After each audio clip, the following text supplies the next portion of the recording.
The Bible's full of stories. It's full of help. And one story I want to go through this morning that I believe gives us some keys to the freedom that is our inheritance is the story of the demonized Gerasene in Mark 5, verse 1 to 20. This is a really interesting story. It's one of Jesus's one of his most famous interactions with a man who was demonized. And I want to go through the story this morning. We're going to just take it piece by piece, pull out some of the keys that we find in it. I believe God has something for us. Let's check out Mark 5, verse 2 to 7. It says this: "And when Jesus stepped out of the boat, immediately there met him out of the tombs a man with an unclean spirit. He lived among the tombs, and no one could bind him anymore, not even with a chain, for he had often been bound with shackles and chains, but he wrenched the chains apart, and he broke the shackles in pieces. No one had the strength to subdue him. Night and day among the tombs and on the mountains, he was always crying out and cutting himself with stones. And when he saw Jesus from afar, he ran and fell down before him, and crying out with a loud voice, he said, 'What have you to do with me, Jesus, Son of the Most High God?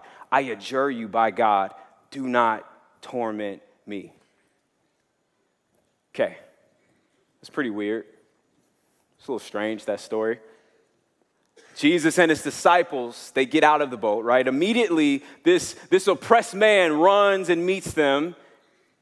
And this man is so oppressed that he lives isolated in a graveyard. Think about that. There's a graveyard right behind the church here. He lives in a graveyard. He's been rejected by his community. He's cutting himself with stones. He's tormented day and night, night and day. And up until this point, there is no one that can help him. He's a broken man. He's a hurting man. But then he does something that really, really, really fascinates me.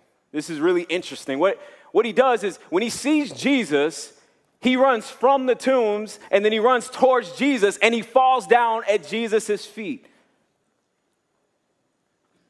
And this is the first key that we see in this passage to living in freedom is surrender. Surrender. See, we don't really know, we're not sure whether this man, whether he had seen Jesus before or whether he had heard about Jesus, but one thing we do know is that there was something inside of him that recognized that in Jesus lied his only opportunity for freedom. So he ran from the tombs and he ran towards Jesus and he fell down at Jesus' feet. See, living a life of freedom will require of us over and over again that we leave behind the things that are dead, the things that aren't life-giving, the things that aren't providing any fruit for the feet of Jesus. That we leave behind thinking patterns that aren't life-giving, relationships that aren't life-giving, beliefs about ourselves or other people that aren't life-giving for the feet of Jesus, to kneel down at his feet. I believe that there was something in him that recognized this. People of the presence, we fight our battles through a lifestyle of surrender.